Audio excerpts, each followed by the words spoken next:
Meus amigos, hoje nós temos um novo vídeo da nossa série A Hora da Verdade, na qual eu comento e respondo as melhores perguntas, dentre as quais vocês me fizeram, da minha caixinha no Instagram, principalmente, e aqui também no YouTube, em outros lugares, né? Algumas pessoas me perguntam também no direct, né? E eu procuro responder da maneira que eu posso, né? Às vezes são perguntas que exigem comentários mais longos e eu prefiro fazer por aqui.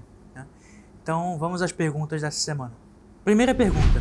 A briga entre os grupos da tradição me desanima. A mim também. Qual deles prefere?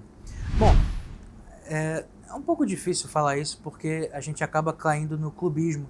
E é uma coisa que eu já critiquei muito por aqui e eu não quero também cair no mesmo erro, né? Mas, em relação às posições, né, que esse grupo adota, eu acho que a Fraternidade São Pio X é a que tem a posição mais prudente, mais teologicamente correta e aquela que é mais fiel à tradição, né? Claro que eu não quero aqui canonizar, não estou canonizando a Fraternidade São Pio X, né?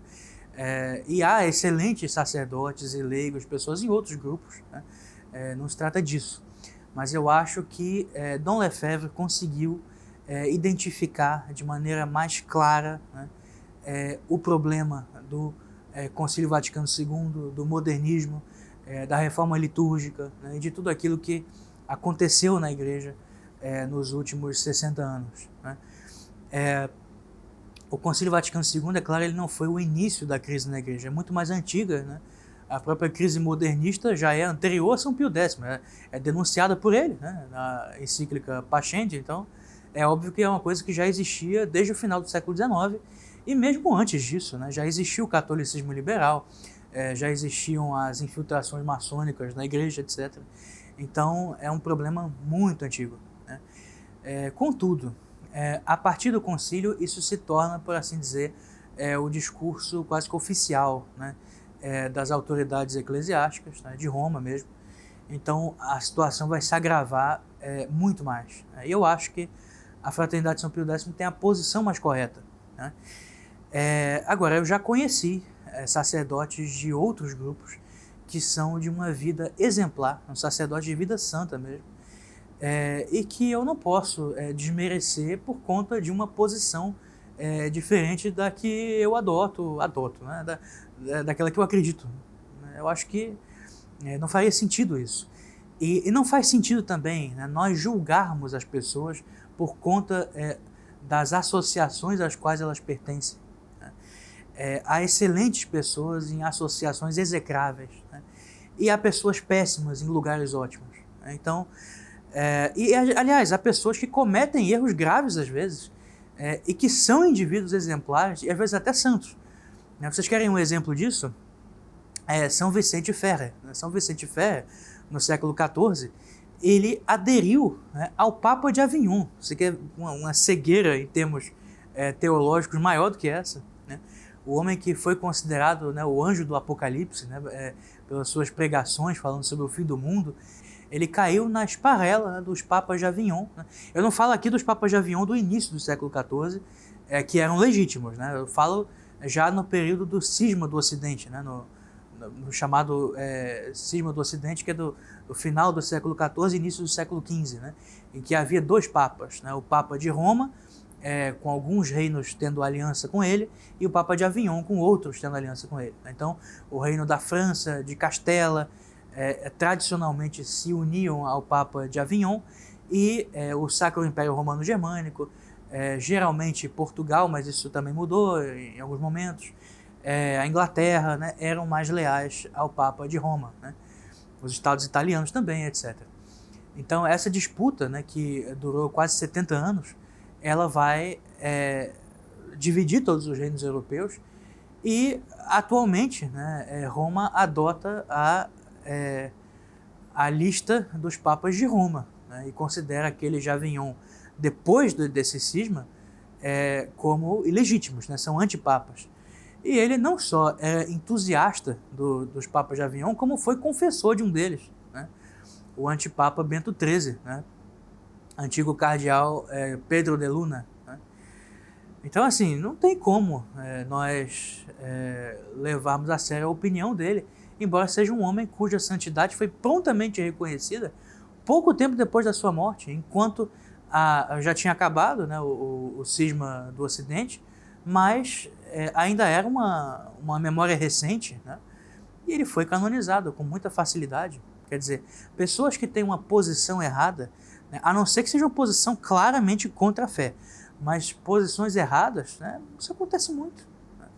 Então, nós não devemos ter uma preocupação muito grande em relação a isso, né? Mas quando nós vamos avaliar, eu digo pessoas, né? Nós não devemos julgar as pessoas, essa é a verdade. Né? Nós podemos julgar as ideias delas, nós podemos julgar até os atos dela, em certa medida, mas não podemos julgar pessoas. Quem faz isso é o próprio Deus. Né? Então, não se trata disso, mas em termos de posição, eu acho que a fraternidade tem a mais correta. Segunda pergunta. O senhor tem algum autor de literatura fantástica que alcançou a excelência, por exemplo, Tolkien, ou não? Tolkien, você mencionou de fato, né, em termos de literatura fantástica, é o melhor que eu conheço. Mas eu devo dizer uma coisa aqui que talvez desagrade muita gente, mas que é uma grande verdade que parece que esquecida. As pessoas hoje não têm mais discernimento em relação a isso. A literatura fantástica, ela não é grande literatura. Tá? Ela tem limitações estruturais. Ela pertence àqueles gêneros mais setorizados de literatura, que pode às vezes receber grandes escritores, como foi o caso de Tolkien, mas que sempre vai ser secundário em relação aos gêneros literários mais clássicos, por assim dizer, né?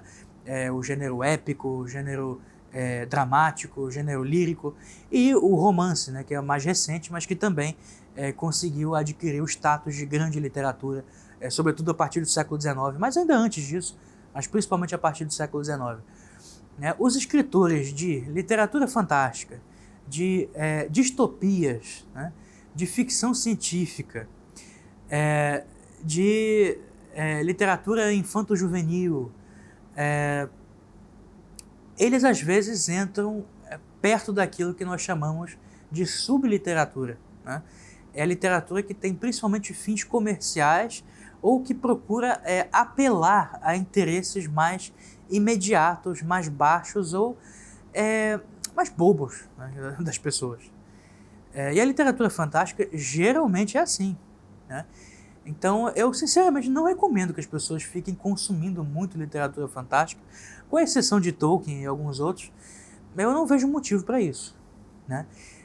O próprio Tolkien, por exemplo, o Hobbit, eu considero aquilo literatura infanto-juvenil, né? Que não é literatura realmente séria. Né? É um livro excelente para crianças.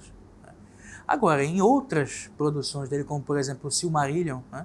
Que é uma obra que ele passou muito tempo escrevendo, né? Começou ainda na juventude e escreveu até os anos 50, né? De fato já existe uma preocupação muito maior, tanto em termos estéticos como também no simbolismo, né? E nas implicações que aquele romance tem. Ele é muito mais cuidadoso, muito mais amplo e vai, em alguns momentos, se assemelhar até mesmo às grandes construções mitológicas, né? Até mesmo alguns épicos. Né? Ele vai, em alguns momentos, lembrar, por exemplo, a Teogonia de Hesíodo, né? Com um simbolismo mais próximo do cristianismo. Né? Mas, sem dúvida, Tolkien foi um grande autor. Né? Se vocês querem falar de literatura fantástica, é ele, sem dúvida. Agora, eu devo alertar as pessoas para isso. Né? Outro gênero também que é secundário, as fábulas. As fábulas tiveram grandes escritores, né? Desde Esopo, né? Passando por Fedro, né? O autor latino, depois por La Fontaine, né? Também os contos, né? Contos de fadas, contos populares transformados em literatura por escritores talentosíssimos, né? Como Charles Perrault, ou os irmãos Grimm, ou então Hans Christian Andersen, né? Que escreveu mais histórias infantis mesmo. Esses autores são excelentes, né? Mas são obras que, em termos de literatura, embora mereçam aparecer no cânon dos grandes autores, eles são secundários. Né? Nós não podemos, de maneira nenhuma, eu já vi pessoas, por exemplo, confundindo especificamente Tolkien, né? Com É como se fosse uma espécie de Homero, né?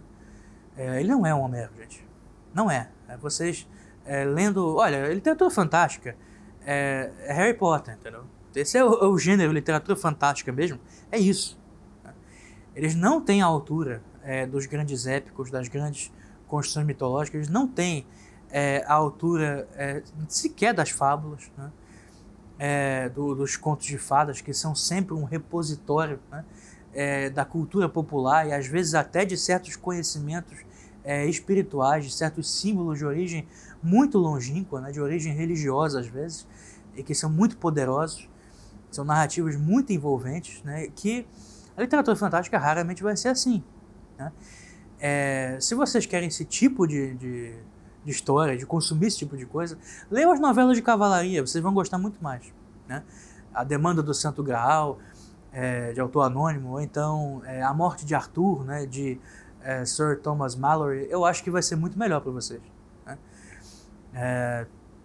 Ou então a história de Tristão e Isolda, né, e assim vai. Terceira pergunta: o que você pensa sobre Confúcio e suas obras e ensinamentos? Bom, eu já li Confúcio há muito tempo, eu era adolescente ainda, então eu não posso falar com tanta propriedade, mas o que eu já percebi, e me lembrando agora, levando em consideração tudo aquilo que eu aprendi depois, né, e o que eu li também sobre a filosofia chinesa, eu penso que Confúcio foi muito mal compreendido pela primeira geração que teve contato com a sua obra. Isso acabou manchando, né, a compreensão que o homem ocidental tem, né, dos analectos. O primeiro contato que houve foi no século XVII, final do século XVII, período em que houve a grande querela, né, dos missionários jesuítas na China, entre eles e os missionários dominicanos, né, que os acusavam de heresia, né, e se vocês quiserem ver melhor essa história, eu a comento resumidamente num dos primeiros vídeos desse canal, que se chama A Face Oculta da Companhia de Jesus, né? Nesse vídeo eu falo um pouco sobre essa confusão que aconteceu na virada do século XVII para o XVIII, envolvendo os missionários jesuítas na China, e a figura de Confúcio estava no centro desse problema. Eu vou deixar o link desse vídeo na descrição, se vocês quiserem ver. Certamente é uma história muito interessante e importante para vocês entenderem isso.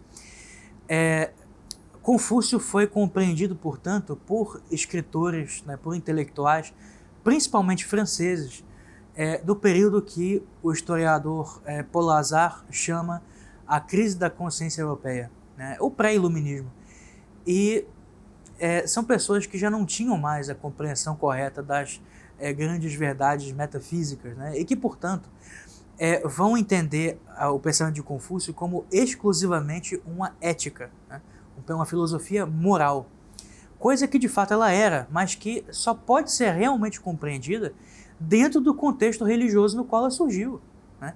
E é por isso mesmo que Confúcio foi, de alguma maneira, idolatrado pelos chineses, né? A filosofia de Confúcio não é filosofia no mesmo sentido dos gregos, né? Ela vai se misturar à religião chinesa antiga e vai fazer parte de um culto público, né? E mais tarde, quando a China se converter ao budismo, ela vai se misturar ao budismo também, né? Mostrando que é uma filosofia que tem um aporte, né, metafísico que parece que o ocidental tem uma certa dificuldade de compreender, né? Talvez por as referências que Confúcio faz ao céu, né, Tian, em mandarim, são bastante genéricas e pressupõem, né, um conhecimento prévio, né, de toda uma cosmovisão, etc., que as pessoas que foram ler isso no século XVII e XVIII não tinham mais, né? Elas não tinham mais, não tinham porque não eram chineses, mas não tinham sequer essa abertura ao transcendente que Confúcio tinha, né? Então não é uma ética que possa ser compreendida em termos do que, por exemplo, se faz hoje na filosofia analítica, né, de uma sequência de proposições, né? Mas ela é um aprofundamento de consciência moral dentro de um contexto religioso, né? Então é uma filosofia muito séria, assim, né? Claro que no caso, por exemplo, de Lao Tse, essa abertura à transcendência vai ser muito maior, né? E daí a preferência que é dada a esse autor por todos aqueles que têm um interesse pela mística ou então pela religião comparada, né? Vão privilegiar a figura de Lao Tse, mas sem dúvida Confúcio também tinha essa abertura e é um autor essencial. Eu não li os comentadores de Confúcio, né, como por exemplo Mo Tse e muitos outros, né? Ele teve centenas de comentadores ao longo de toda a história da China, mas eu acho que aqueles que quiserem estudar isso, vale muito a pena, com certeza. Quarta pergunta. Omar, qual a melhor definição de poema? Essa pergunta é muito difícil. Eu gosto muito da definição que é dada pelo Bruno Tolentino. Ele diz que o poema é uma forma memorável de dizer, né? Eu acho que eu deveria acrescentar a essa definição duas características que chamam muita atenção e que estão sempre presentes na poesia. É a presença do ritmo e das metáforas, né? Da figura de linguagem, mas principalmente da metáfora, da linguagem metafórica, eminentemente. Muitos elementos que tradicionalmente são considerados como parte da poesia, na verdade não fazem parte dela, né? Por exemplo, a métrica, as rimas, os versos, né? As estrofes, nada disso necessariamente faz parte da poesia, né? A poesia antiga, né? De Homero, de Hesíodo, de Virgílio, de Ovídio, nenhum deles rimava, né? Lucrécio, eles escreviam sem rima, a poesia antiga é toda sem rima. Aí você não vai dizer que são poetas menores, né? São alguns dos maiores poetas da humanidade. Nunca rimaram. Eles também não tinham métrica, ou pelo menos não métrica como nós entendemos hoje métrica, né? A soma das sílabas, né? Sílabas poéticas, como se fala. Eles também não tinham isso, né? Eles tinham sim aquele jogo rítmico, né? Entre as vogais longas e breves, mas é diferente, né? Eles chamam isso de metro também, mas não é exatamente, né, o metro como nós compreendemos. Boa parte da poesia modernista do século XX, né, e houve grandes poetas no modernismo, também não produzem poesia rimada, nem poesia com métrica, né? Se você for ler Stéphane Mallarmé, ou por exemplo, me esqueci agora, mas muitos outros poetas do século XIX vão começar a cultivar, o Hölderlin, por exemplo, a prosa poética, né? Uma poesia feita sem versos. Então os versos, as estrofes não são necessários também, né? Então todas essas características elas são acidentais. A poesia não precisa delas, né? Ela não precisa sequer de musicalidade, mas ela sempre vai ter certo ritmo, né? Ela vai precisar da linguagem metafórica e do sublime, né? Mesmo que seja uma poesia rasteira, ela não vai ser sublime, mas ela vai dizer aquilo que, posto em prosa, não chama nem um pouco a atenção, mas que poeticamente vai ter um grande apelo, né? Se você pegar, né, não sei, vamos pensar aqui num soneto de Camões, né? Amor é fogo que arde sem se ver. Passa isso para prosa, você vai ver que é uma coisa que não chama a atenção, não nos ensina praticamente nada, é algo que tem muito pouco valor, né? Mas se você colocar isso em poesia, né, e usar a linguagem metafórica e rítmica, ritmada, que Camões usa, já vai se mostrar algo grandioso. Então a poesia ela é como se ela revelasse, né, a grandeza e o sublime que existe em coisas que, postas de outro modo, não teriam importância nenhuma para nós, né? Seriam perfeitamente inócuas. Então, ela é, como disse Bruno Tolentino, um modo memorável de dizer, né? De dizer coisas que, escritas de outro modo, não teriam valor. Quinta pergunta. Como se descobre as vocações das nações? As nações não têm propriamente vocações, né? E se tem, isso pertence à providência divina, não são coisas que nós podemos discernir realmente, né?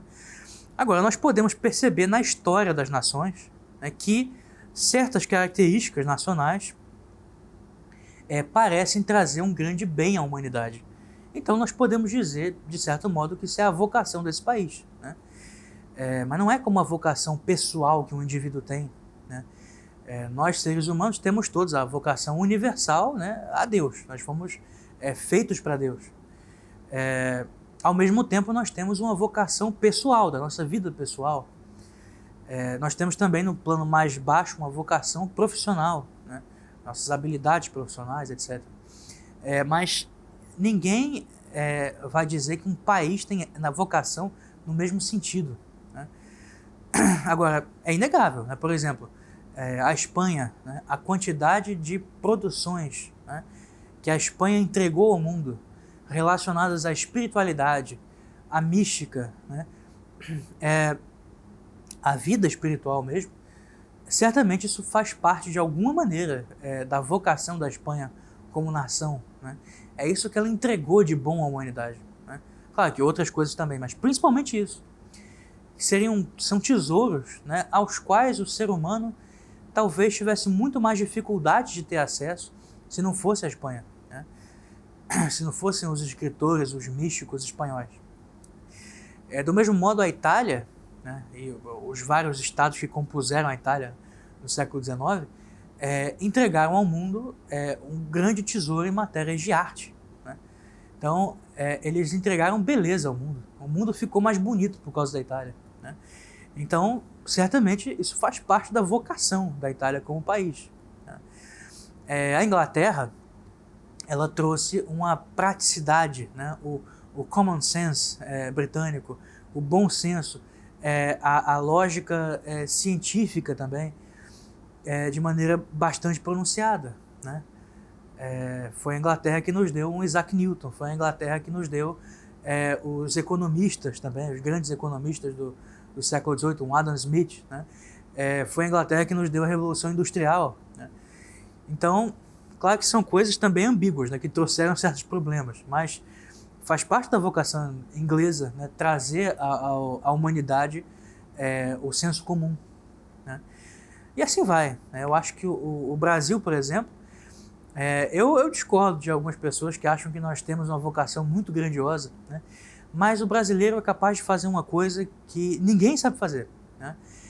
Talvez por conta de nós como nação sermos um país tão confuso, né, e um país tão caótico, com tanto sofrimento, com tanta maldade, com tanto bandido. A quantidade de bandido no Brasil é muito grande, né?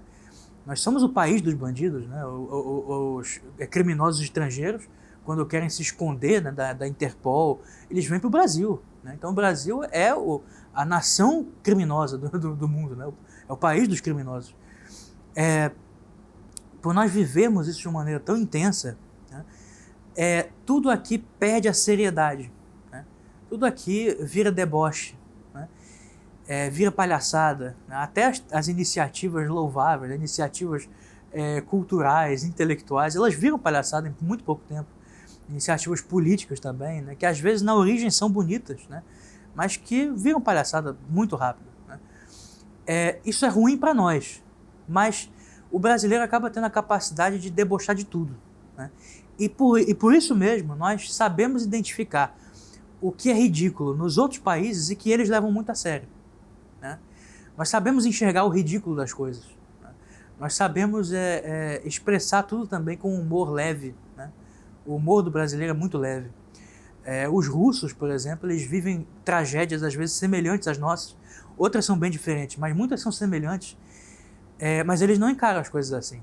Eles são, pelo contrário, né, muito sombrios, né? A própria literatura russa, ela traz a imagem, né, do homem esmagado pelas circunstâncias, né? Então, é um clima muito pesado, né?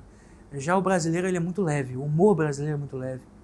Então eu acho que a capacidade de rir, né, o bom humor e a facilidade de compreender o ridículo das coisas que o brasileiro tem é algo que nós temos a entregar para o mundo, né? Mas não acredito não que o Brasil tenha uma grande vocação para a humanidade, que nós somos, né, o quinto império, a nação que vai, né, espalhar o cristianismo pela terra. Isso é palhaçada, né? Qualquer coisa que nós espalharmos pela terra vai ter palhaçada no fundo, né? Todo brasileiro que me ouve sabe disso, né? Todo brasileiro sabe disso. Se nós formos espalhar o cristianismo para o mundo, vai ser um cristianismo zoado, né? Desculpa, mas vai ser, né? Então, nada no Brasil é realmente sério, né? Então, Eu acho que nós temos isso a entregar ao planeta. Qualquer outra coisa que a gente tentar fazer não vai dar muito certo. E a última pergunta é: o ocultismo estragou Franz Liszt? Eu acho que não. Eu acho que o que estragou ele foi a necessidade patológica que ele tinha de se exibir. Ele foi um pianista extremamente talentoso, talvez um dos maiores da humanidade, né?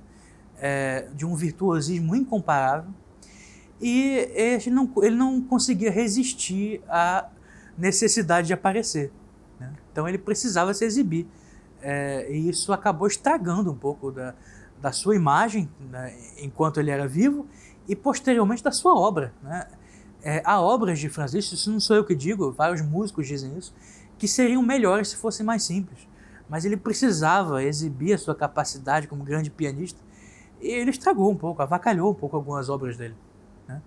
Talvez ele fosse um brasileiro, no fundo, né? Mas, vejam bem, isso não quer dizer que em certos momentos o virtuosismo não seja uma coisa boa, né?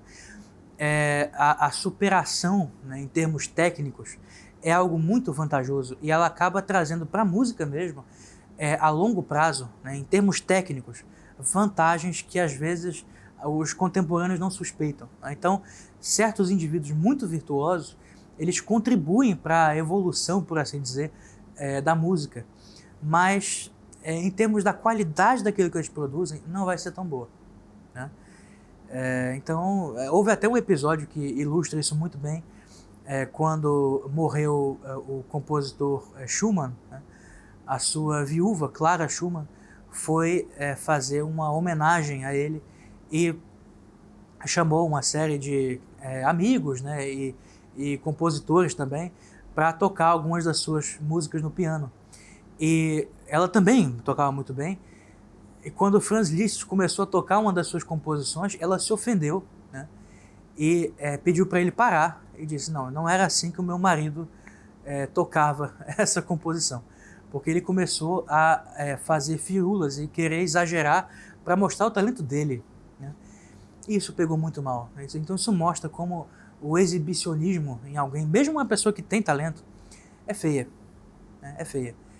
Então aqueles de vocês que têm alguma vocação artística de qualquer maneira, que pretendem produzir algo em matéria de arte, não fiquem tentando se exibir, né? É muito feio o exibicionismo. É muito melhor a beleza na simplicidade, no comedimento, né, e na justa proporção das coisas que vocês estão produzindo e exibindo.